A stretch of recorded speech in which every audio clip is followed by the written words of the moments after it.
नमस्कार दोस्तों, राधे राधे। आज हम सुनेंगे गुरुवार की कथा। अथ श्री बृहस्पतिवार व्रत कथा। भारतवर्ष में एक प्रतापी और दानी राजा राज्य करता था। वह नित्य गरीबों और ब्राह्मणों की सहायता करता था।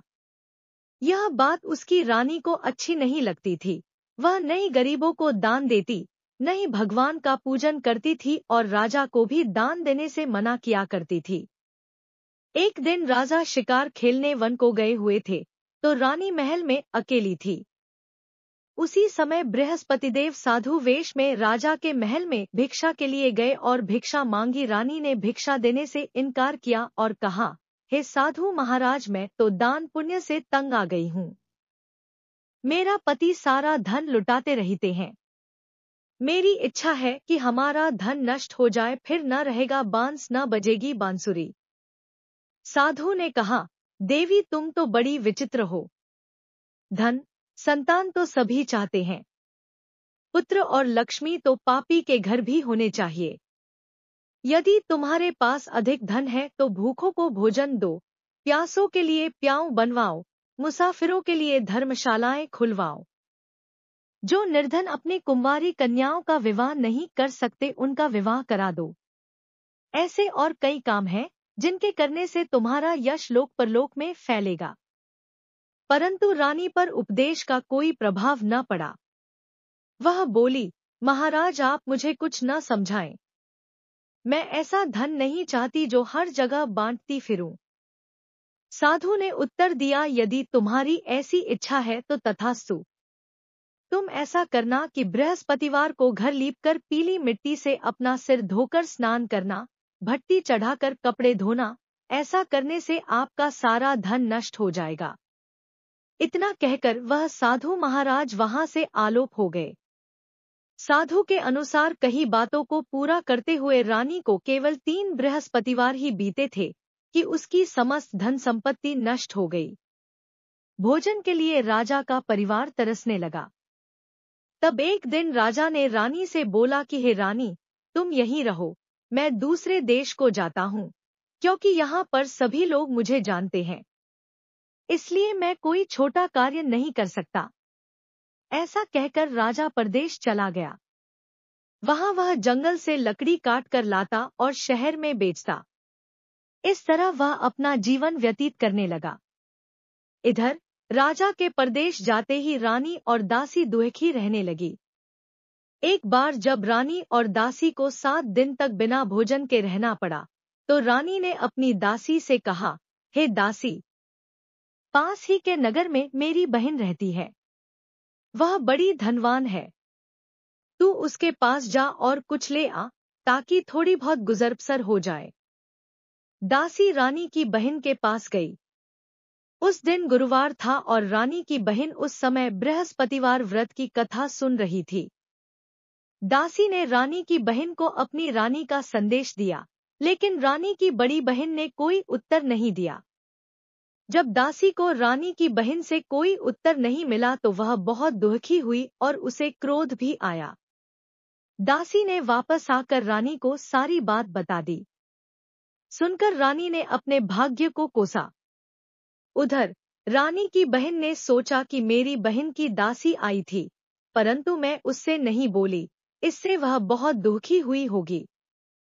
कथा सुनकर और पूजन समाप्त करके वह अपनी बहन के घर आई और कहने लगी, हे बहन, मैं बृहस्पतिवार का व्रत कर रही थी।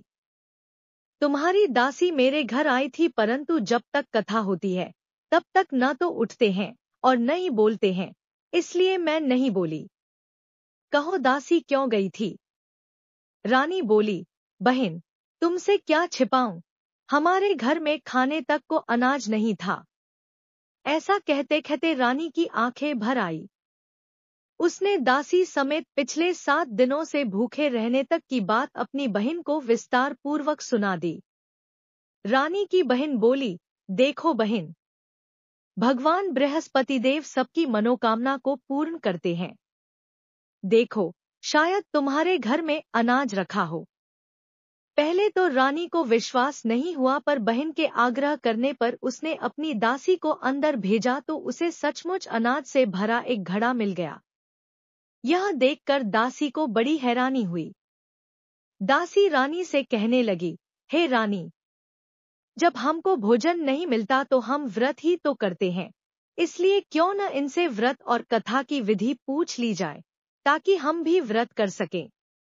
तब रानी ने अपनी बहन से बृहस्पतिवार व्रत के बारे में पूछा।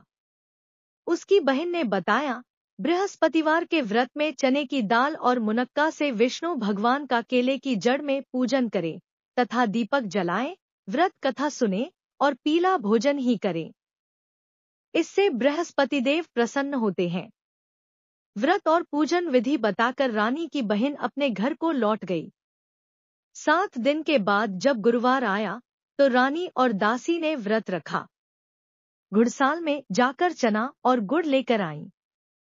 फिर उससे केले की जड़ तथा विष्णु भगवान का पूजन किया। अब पीला भोजन कहाँ से आए, इस बात को लेकर दोनों बहुत दुखी थे। चूंकि उन्होंने व्रत रखा था, इसलिए बृहस्पतिदेव उनसे प्रसन्न थे। इसलिए वे एक साधारण व्यक्ति का रूप धारण कर 2 थालों में सुंदर पीला भोजन दासी को दे गए। भोजन पाकर दासी प्रसन्न हुई और फिर रानी के साथ मिलकर भोजन ग्रहण किया। उसके बाद वे सभी गुरुवार को व्रत और पूजन करने लगी। बृहस्पति भगवान की कृपा से उनके पास फिर से धन संपत्ति आ गई, परंतु रानी फिर से पहले की तरह आलस्य करने लगी। तब दासी बोली, देखो रानी, तुम पहले भी इस प्रकार आलस्य करती थी। तुम्हें धन रखने में कष्ट होता था, इस कारण सभी धन नष्ट हो गया, और अब जब भगवान बृहस्पति की कृपा से धन मिला है तो तुम्हें फिर से आलस्य होता है। रानी को समझाते हुए दासी कहती है कि बड़ी मुसीबतों के बाद हमने यह धन पाया है, इसलिए हमें दान पुण्य करना चाहिए, भूखे मनुष्यों को भोजन कराना चाहिए और धन को शुभ कार्यों में खर्च करना चाहिए, जिससे तुम्हारे कुल का यश बढ़ेगा, स्वर्ग की प्राप्ति होगी और पितृ प्रसन्न होंगे। दासी की बात मानकर रानी अपना धन शुभ कार्यों में खर्च करने लगी, जिससे पूरे नगर में उसका यश फैलने लगा। बृहस्पतिवार व्रत कथा के बाद श्रद्धा के साथ आरती की जानी चाहिए। इसके बाद प्रसाद बांटकर उसे ग्रहण करना चाहिए। एक दिन राजा दुखी होकर जंगल में एक पेड़ के नीचे आसन जमाकर बैठ गया।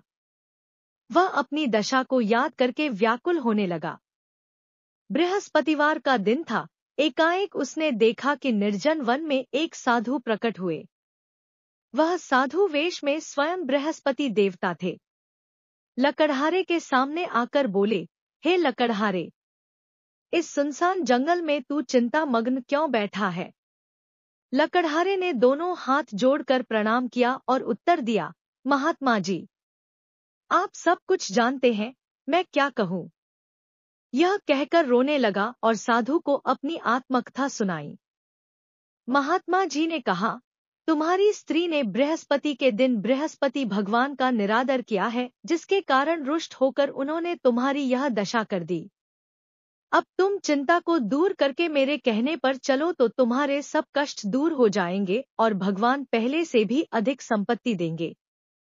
तुम बृहस्पति के दिन कथा किया करो।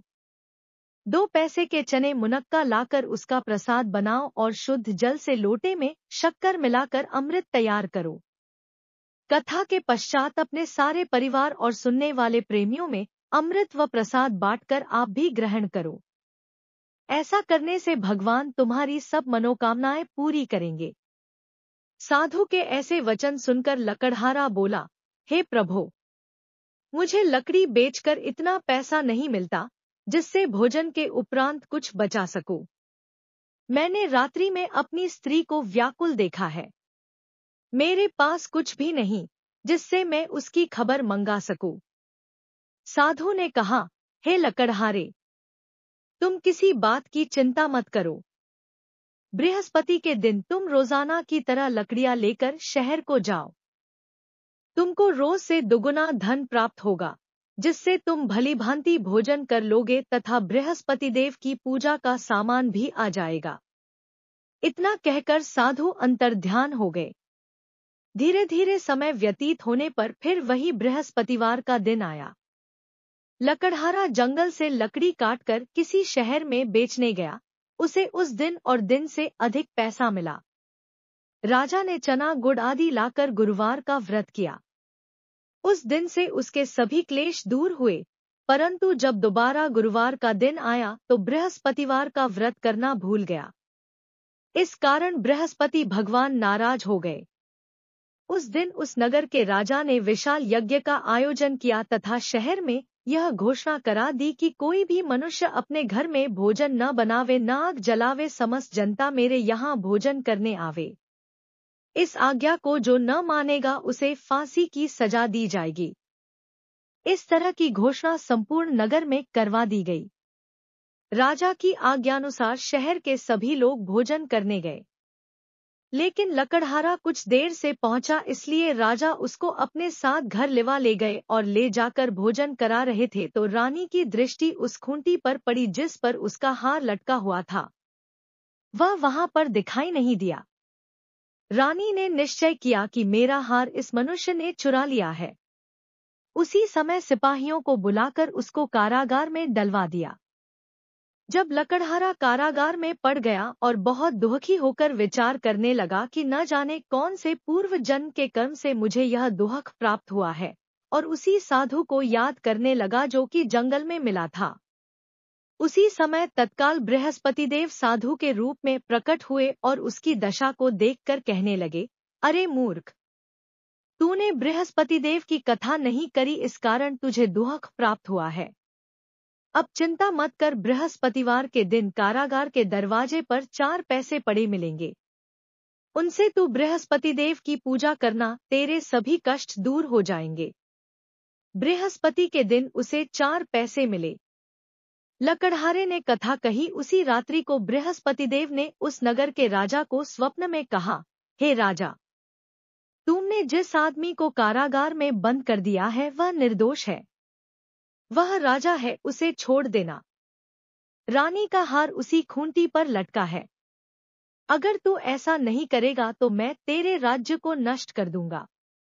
इस तरह रात्रि के स्वप्न को देखकर राजा प्रातःकाल उठा और खूंटी पर हार देखकर लकड़हारे को बुलाकर क्षमा मांगी तथा लकड़हारे को योग्य सुंदर वस्त्र आभूषण देकर विदा कर दिया। बृहस्पतिदेव की आज्ञानुसार लकड़हारा अपने नगर को चल दिया। राजा जब अपने नगर के निकट पहुंचा तो उसे बड़ा आश्चर्य हुआ। नगर में पहले से अधिक बाग, तालाब, कुएं तथा बहुत सी धर्मशाला, मंदिर आदि बन गई है। राजा ने पूछा, यह किसका बाग और धर्मशाला है? तब नगर के सब लोग कहने लगे, यह सब रानी और बांदी के हैं। तो राजा को आश्चर्य हुआ और गुस्सा भी आया। जब रानी ने यह खबर सुनी कि राजा आ रहे हैं, तो उन्होंने बांदी से कहा कि हे दासी, देख राजा हमको कितनी बुरी हालत में छोड़ गए थे। हमारी ऐसी हालत देखकर वह लौट न जाएं, इसलिए तू दरवाजे पर खड़ी हो जा। आज्ञानुसार दासी दरवाजे पर खड़ी हो गई। राजा आए तो उन्हें अपने साथ लिवा लाई। तब राजा ने क्रोध करके अपनी रानी से पूछा कि यह धन तुम्हें कैसे प्राप्त हुआ है? तब उन्होंने कहा, हमें यह सब धन बृहस्पतिदेव के इस व्रत के प्रभाव से प्राप्त हुआ है। राजा ने निश्चय किया कि 7 रोज बाद तो सभी बृहस्पतिदेव का पूजन करते हैं, परंतु मैं प्रतिदिन दिन में 3 बार कहानी तथा रोज व्रत किया करूंगा। अब हर समय राजा के दुपट्टे में चने की दाल बंधी रहती तथा दिन में 3 बार कहानी कहता। एक रोज राजा ने विचार किया कि चलो अपनी बहन के यहाँ हो आवे। इस तरह निश्चय कर राजा घोड़े पर सवार हो अपनी बहन के यहाँ को चलने लगा। मार्ग में उसने देखा कि कुछ आदमी एक मुर्दे को लिए जा रहे हैं। उन्हें रोककर राजा कहने लगा, अरे भाइयों, मेरी बृहस्पतिदेव की कथा सुन लो। वे बोले, लो, हमारा तो आदमी मर गया है, इसको अपनी कथा की पड़ी है। परंतु कुछ आदमी बोले, अच्छा कहो, हम तुम्हारी कथा भी सुनेंगे। राजा ने दाल निकाली और जब कथा आधी हुई थी कि मुर्दा हिलने लग गया, और जब कथा समाप्त हो गई तो राम राम करके मनुष्य उठकर खड़ा हो गया। आगे मार्ग में उसे एक किसान खेत में हल चलाता मिला। राजा ने उसे देख और उससे बोले, अरे भैया, तुम मेरी बृहस्पतिवार की कथा सुन लो। किसान बोला, जब तक मैं तेरी कथा सुनूंगा तब तक 4 हरिया जोत लूंगा। जा अपनी कथा किसी और को सुनाना। इस तरह राजा आगे चलने लगा। राजा के हटते ही बैल पछाड़ खाकर गिर गए तथा किसान के पेट में बड़ी जोर का दर्द होने लगा। उस समय उसकी माँ रोटी लेकर आई। उसने जब यह देखा तो अपने पुत्र से सब हाल पूछा और बेटे ने सभी हाल कह दिया तो बुढ़िया दौड़ी दौड़ी उस घुड़सवार के पास गई और उससे बोली कि मैं तेरी कथा सुनूंगी, तू अपनी कथा मेरे खेत पर चलकर ही कहना। राजा ने बुढ़िया के खेत पर जाकर कथा कही, जिसके सुनते ही वह बैल उठ खड़ हुए तथा किसान के पेट का दर्द भी बंद हो गया। राजा अपनी बहन के घर पहुंचा। बहन ने भाई की खूब मेहमानी की। दूसरे रोज प्रातःकाल राजा जगा तो वह देखने लगा कि सब लोग भोजन कर रहे हैं। राजा ने अपनी बहन से कहा, ऐसा कोई मनुष्य है जिसने भोजन नहीं किया हो, मेरी बृहस्पतिवार की कथा सुन ले। बहन बोली, हे भैया, यह देश ऐसा ही है कि पहले यहाँ लोग भोजन करते हैं, बाद में अन्य काम करते हैं। अगर कोई पड़ोस में हो तो देख आऊं। वह ऐसा कहकर देखने चली गई, परंतु उसे कोई ऐसा व्यक्ति नहीं मिला जिसने भोजन न किया हो। आता वह एक कुम्हार के घर गई जिसका लड़का बीमार था। उसे मालूम हुआ कि उनके यहाँ 3 रोज से किसी ने भोजन नहीं किया है। रानी ने अपने भाई की कथा सुनने के लिए कुम्हार से कहा, वह तैयार हो गया। राजा ने जाकर बृहस्पतिवार की कथा कही, जिसको सुनकर उसका लड़का ठीक हो गया। अब तो राजा की प्रशंसा होने लगी। एक रोज राजा ने अपनी बहन से कहा कि हे बहन, हम अपने घर को जाएंगे, तुम भी तैयार हो जाओ। राजा की बहन ने अपनी सास से कहा। सास ने कहा, हाँ चली जा, परंतु अपने लड़कों को मत ले जाना क्योंकि तेरे भाई के कोई औलाद नहीं है। बहन ने अपने भैया से कहा, हे भैया, मैं तो चलूंगी पर कोई बालक नहीं जाएगा। राजा बोला, जब कोई बालक नहीं चलेगा तब तुम ही क्या करोगी। बड़े दुखी मन से राजा अपने नगर को लौट आया। राजा ने अपनी रानी से कहा, हम निर्वंशी हैं, हमारा मुंह देखने का धर्म नहीं है और कुछ भोजन आदि नहीं किया। रानी बोली, हे प्रभु, बृहस्पतिदेव ने हमें सब कुछ दिया है, वह हमें औलाद अवश्य देंगे। उसी रात को बृहस्पतिदेव ने राजा से स्वप्न में कहा, हे राजा उठ, सभी सोच त्याग दे, तेरी रानी गर्भ से है। राजा की यह बात सुनकर बड़ी खुशी हुई। 9वें महीने में उसके गर्भ से एक सुंदर पुत्र पैदा हुआ। तब राजा बोला, हे रानी, स्त्री बिना भोजन के रह सकती है पर बिना कहे नहीं रह सकती। जब मेरी बहन आवे तुम उससे कुछ कहना मत। रानी ने सुनकर हाँ कर दिया। जब राजा की बहन ने यह शुभ समाचार सुना तो वह बहुत खुश हुई तथा बधाई लेकर अपने भाई के यहाँ आई। तभी रानी ने कहा, घोड़ा चढ़कर तो नहीं आई, गधा चढ़ी आई। राजा की बहन बोली, भाभी, मैं इस प्रकार न कहती तो तुम्हें औलाद कैसे मिलती। बृहस्पतिदेव ऐसे ही हैं, जैसी जिसके मन में कामनाएं हैं सभी को पूर्ण करते हैं। जो सद्भावना पूर्वक बृहस्पतिवार का व्रत करता है एवं कथा पढ़ता है अथवा सुनता है, दूसरों को सुनाता है, बृहस्पतिदेव उसकी सभी मनोकामना पूर्ण करते हैं। यह भी जाने। आरती।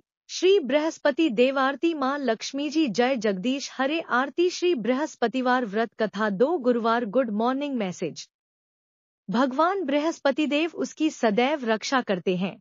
संसार में जो मनुष्य सद्भावना से भगवान जी का पूजन व्रत सच्चे हृदय से करते हैं तो उनकी सभी मनोकामनाएं पूर्ण करते हैं। जैसी सच्ची भावना से रानी और राजा ने उनकी कथा का गुणगान किया तो उनकी सभी इच्छाएं बृहस्पतिदेव जी ने पूर्ण की थी। इसलिए पूर्ण कथा सुनने के बाद प्रसाद लेकर जाना चाहिए।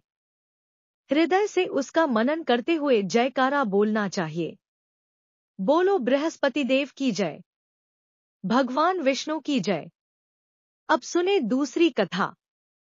बृहस्पतिदेव की कथा। प्राचीन काल में एक ब्राह्मण रहता था।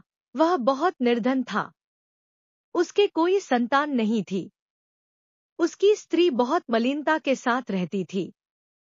वह स्नान न करती, किसी देवता का पूजन न करती। इससे ब्राह्मण देवता बड़े दुखी थे। बेचारे बहुत कुछ कहते थे किंतु उसका कुछ परिणाम न निकला। भगवान की कृपा से ब्राह्मण की स्त्री के कन्या रूपी रत्न पैदा हुआ। कन्या बड़ी होने पर प्रातः स्नान करके विष्णु भगवान का जाप व बृहस्पतिवार का व्रत करने लगी। अपने पूजन पाठ को समाप्त करके विद्यालय जाती तो अपनी मुट्ठी में जौ भर के ले जाती और पाठशाला के मार्ग में डालती जाती। तब ये जौ स्वर्ण के जो जाते लौटते समय उनको बीन कर घर ले आती थी। एक दिन वह बालिका सूप में उस सोने के जौ को फटक कर साफ कर रही थी कि उसके पिता ने देख लिया और कहा, हे बेटी, सोने के जौ के लिए सोने का सूप होना चाहिए।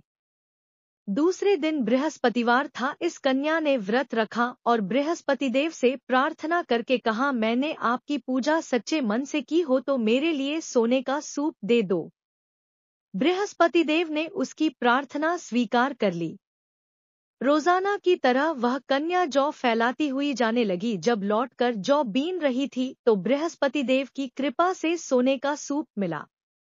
उसे वह घर ले आई और उसमें जौ साफ करने लगी, परंतु उसकी मां का वही ढंग रहा। एक दिन की बात है कि वह कन्या सोने के सूप में जौ साफ कर रही थी। उस समय उस शहर का राजपुत्र वहां से होकर निकला। इस कन्या के रूप और कार्य को देखकर मोहित हो गया तथा अपने घर आकर भोजन तथा जल त्याग कर उदास होकर लेट गया। राजा को इस बात का पता लगा तो अपने प्रधानमंत्री के साथ उसके पास गए और बोले, हे बेटा, तुम्हें किस बात का कष्ट है? किसी ने अपमान किया है अथवा और कारण हो सो कहो, मैं वही कार्य करूंगा जिससे तुम्हें प्रसन्नता हो। अपने पिता की राजकुमार ने बातें सुनी तो वह बोला, मुझे आपकी कृपा से किसी बात का दुख नहीं, किसी ने मेरा अपमान नहीं किया है, परंतु मैं उस लड़की से विवाह करना चाहता हूँ जो सोने के सूप में जौ साफ कर रही थी।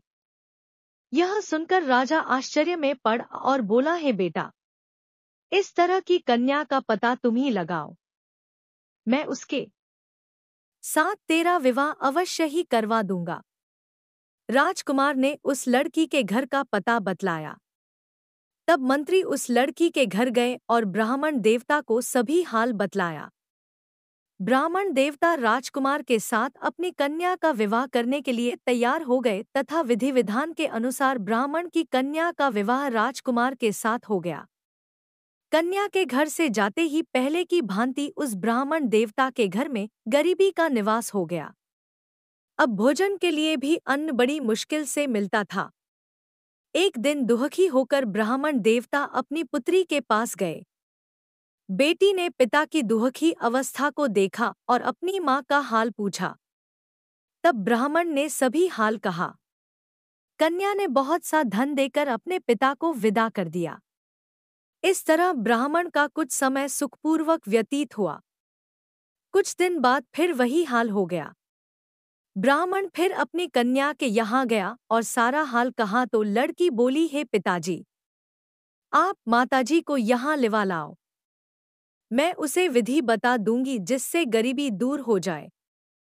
वह ब्राह्मण देवता अपनी स्त्री को साथ लेकर पहुँचे तो अपनी माँ को समझाने लगी, हे माँ, तुम प्रातःकाल प्रथम स्नानादि करके विष्णु भगवान का पूजन करो तो सब दरिद्रता दूर हो जाएगी। परंतु उसकी मांग ने एक भी बात नहीं मानी और प्रातःकाल उठकर अपनी पुत्री के बच्चों की जूठन को खा लिया।